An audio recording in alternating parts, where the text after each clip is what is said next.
अगर तुम सुनना ही चाहते हो तो सुन। मेरा पहला वर अयोध्या के सिंहासन पर तुम नहीं, मेरा पुत्र भरत बैठेगा।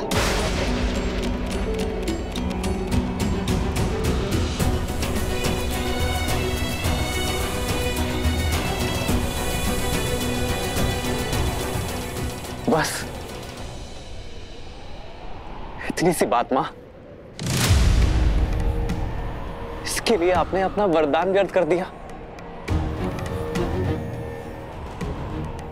मुझसे बोला होता मां आपने, आपको वर मांगने की आवश्यकता ही नहीं पड़ती।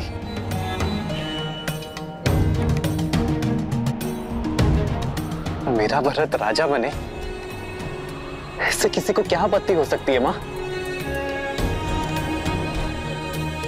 भरत जैसा न्यायप्रिय और परोपकारी राजा पाकर अयोध्या धन्य हो जाएगी मां।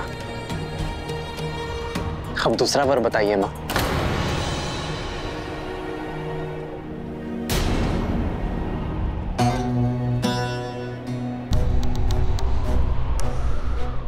मेरा दूसरा वर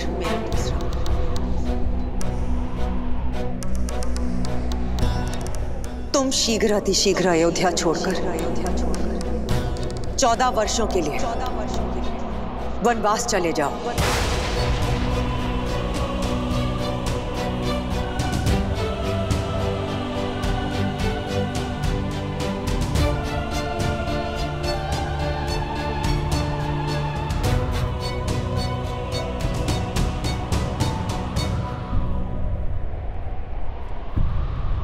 स्वीकार है मुझे मां, स्वीकार है मुझे मां।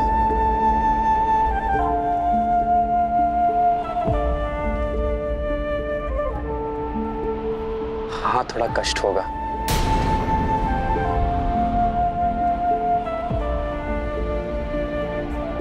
अपने बूढ़े पिता को और स्नेहमयी 3 माताओं को इस अवस्था में छोड़कर दूर जाना होगा। थोड़ा कष्ट होगा मां, किंतु कष्ट से अधिक आनंद भी होगा। आनंद की वनवास में मुझे मेरी देश और प्रजा को अधिक समझने का अवसर मिलेगा, संतों से सीखने का, संतों की सेवा करने का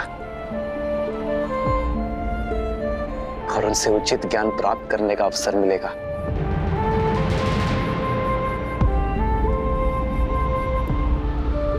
अपने पिता के वचनों का मान रखने का गर्व मिलेगा।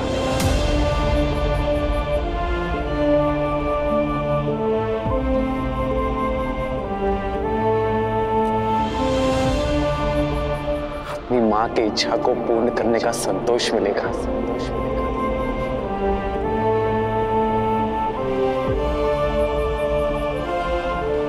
मेरे भरत को राजपथ और मुझे ज्ञानपथ मिलेगा मां।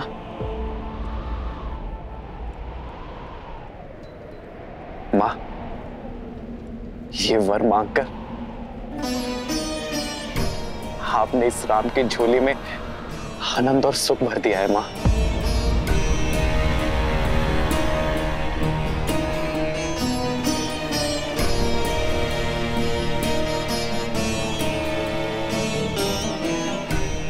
मां, आपका ये पुत्र आपकी इच्छा और पिताश्री के वचन दोनों को अवश्य पूर्ण करेगा।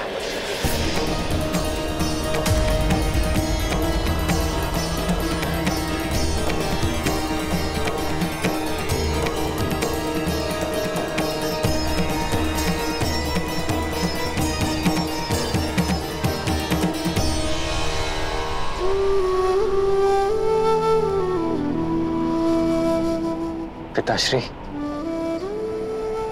बस इतनी सी बात पर व्यथित हो गए आप। विश्वास नहीं था अपने राम पर।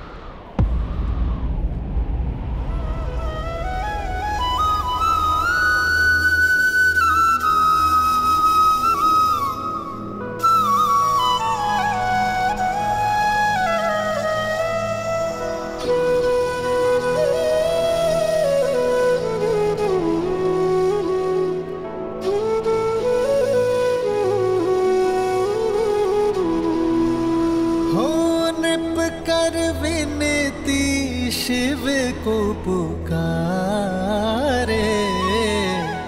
कृपा करो प्रभु कष्ट न तारे।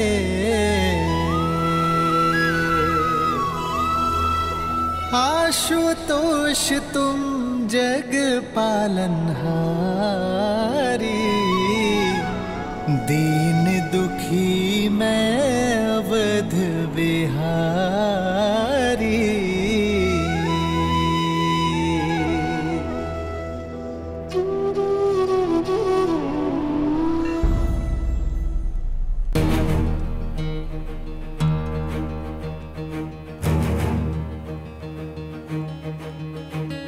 महाराज अभी तक नहीं है? बात कुछ गंभीर प्रतीत होती है।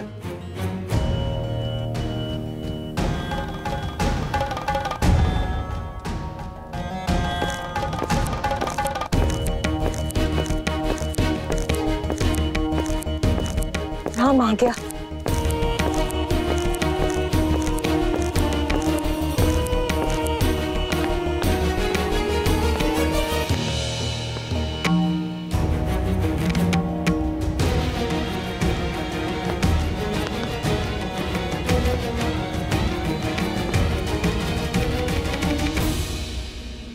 आप सभी को खेद सहित सूचित किया जाता है कि किसी विशेष कारणवश कुमार राम का युवराज्याभिषेक स्थगित किया जाता है।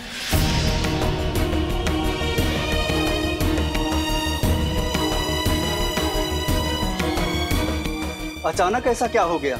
ऐसी क्या बात है जो हम सबसे छुपाई जा रही है?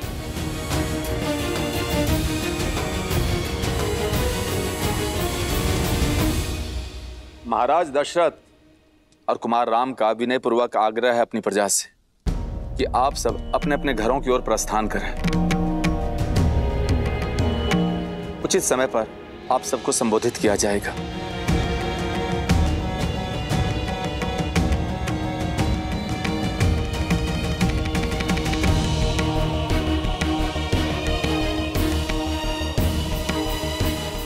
सुमंत्र जी, क्या बात है? सब ठीक तो है ना? क्यों बुलाया राम को महाराज ने?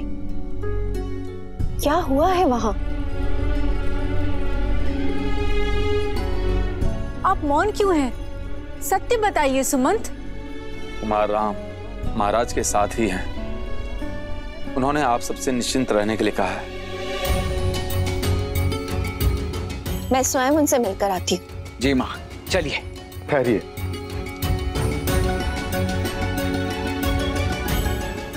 कुमार राम का आग्रह है कि अभी कोई भी उनसे मिलने ना आए।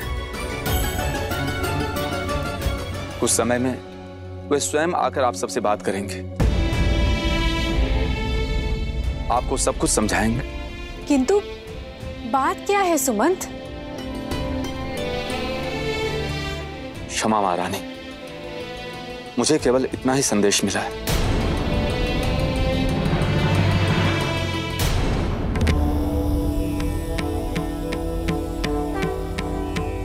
क्या सोच रही हैं देवी? यही महादेव कि जीवन ऐसा क्यों है? मनुष्य जब सुख और आनंद के शिखर पर होता है, तब दुख और विपदा की खाई उसके सामने क्यों आ जाती है? जीवन है, इसीलिए ऐसा है। हृदय की प्रत्येक धड़कन के पश्चात एक विराम आता है। प्रत्येक श्वास के पश्चात निश्वास आती है। श्रीमद् रामायण भी संसार को यही समझाती है कि यदि व्यक्ति के जीवन में कोई आपदा आती है तो वो साथ में दो अवसर भी प्रदान करती है। हार जाओ या पार जाओ। यूं समझ लीजिए देवी कि कई बार जीवन यात्रा में व्यक्ति के समक्ष मानो संकटों का एक बड़ा सा पर्वत आ खड़ा होता है। किसी प्रकार से वो उस पर्वत को पार कर लेता है तो क्या देखता है कि सामने एक अत्यंत गहरी खाई है। भरसक प्रयत्न करके वो उस खाई को पार करता है तो देखता है कि सामने पहले से भी कहीं ऊंचा एक और पर्वत खड़ा है। अब ऐसी विषम परिस्थिति में वो किस विकल्प का चुनाव करेगा, ये चयन उस मनुष्य का ही है। श्री राम के जीवन में भी ऐसी ही दुविधा आई, परंतु उन्होंने हार जाना नहीं, पार जाना चुना।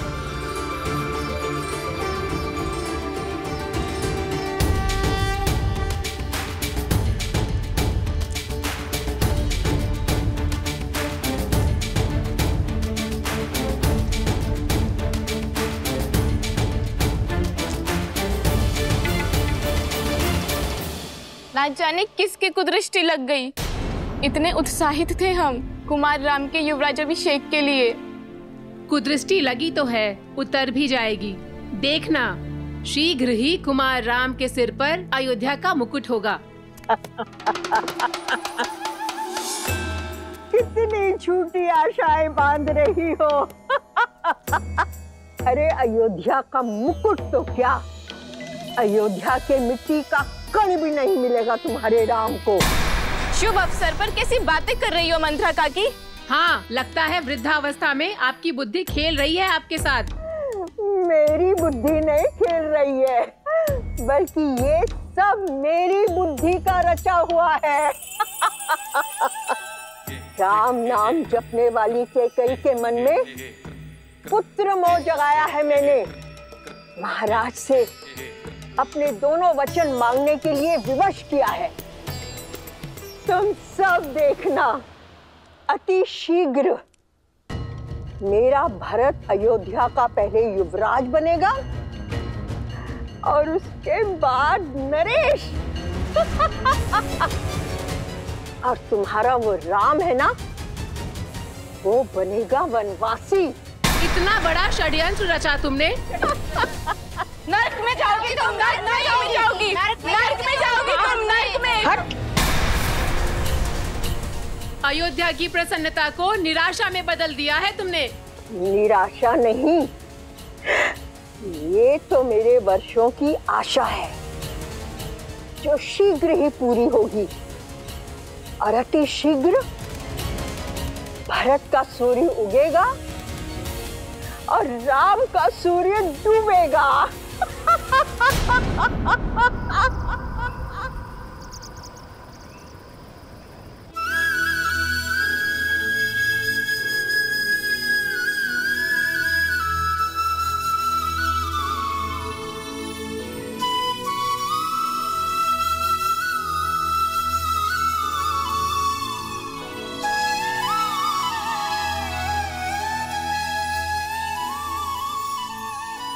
माँ,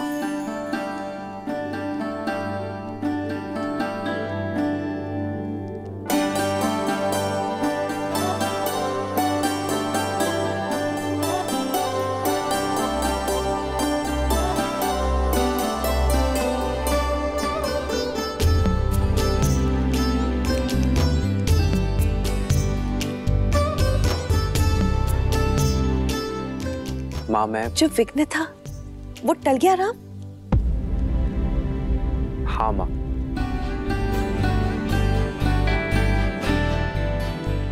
रघुवंश की मर्यादा पर आया विघ्न टल गया है।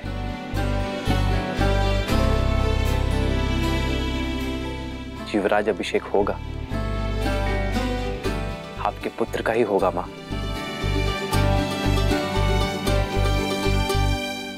किंतु मेरा नहीं।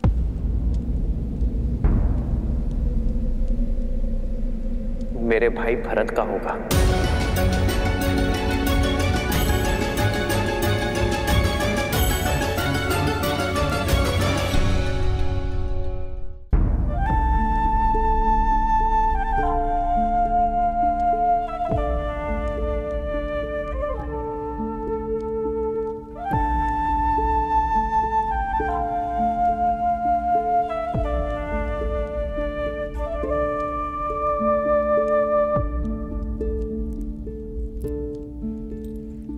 किंतु मां, अयोध्या के राज सिंहासन से भी बहुत बड़ा वरदान मिला है मुझे।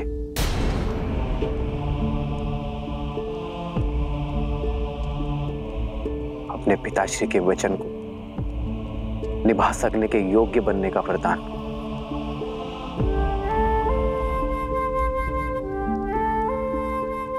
मां कैकेयी की इच्छा को पूर्ण करने का वरदान, रघुकुल की रीत निभाने का वरदान,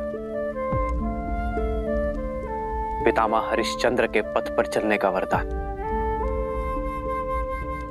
और सबसे बड़ी बात मां, संतों की सेवा करने का वरदान, उनसे उचित ज्ञान और सीख पाने का वरदान। और ये वरदान क्या है आर्य?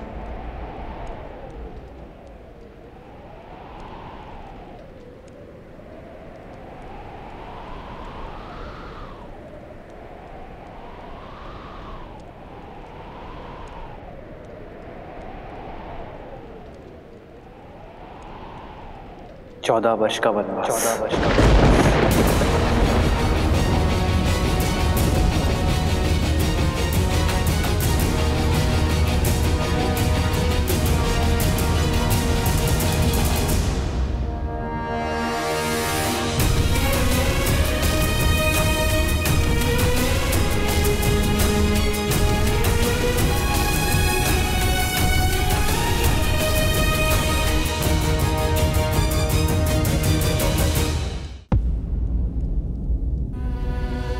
मां होने के नाते कैकेयी ने अपने पुत्र भरत का सोचा।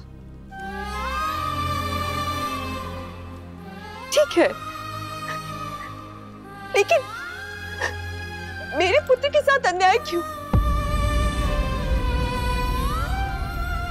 तुम तो उसे प्रेम से मां पुकारते थे ना राम?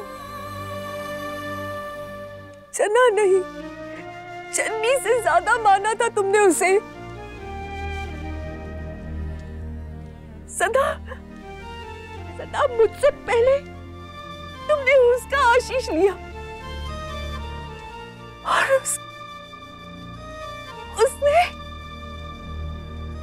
उसने ये अभिशाप दिया। इतिहास कभी क्षमा नहीं करेगा उसे, ना मैं कभी क्षमा करूंगी। मैं नारायण से प्रार्थना करूंगी। नहीं,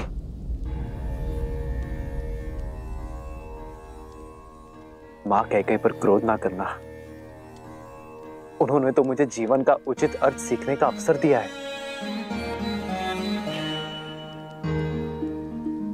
मां कैकेयी ने मुझे राज सिंहासन और राजनीति के चक्रव्यूह से मुक्त कर दिया है मां।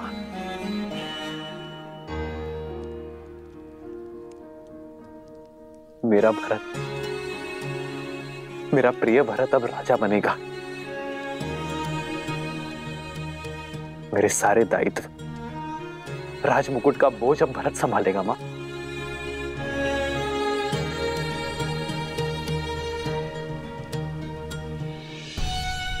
मां कैकेयी आपसे छोटी है ना,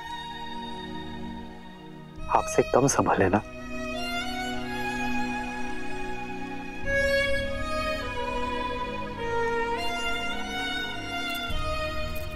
सब वरदान तो पा चुके हो राम, आप मुझसे क्या चाहते हो?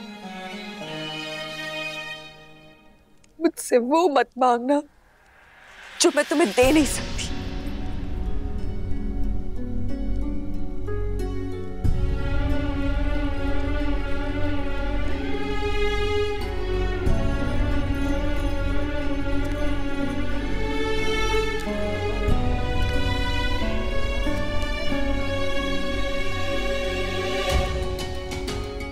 मैं वही मांगने आया हूं मां, जो आप मुझे नहीं देना चाहती।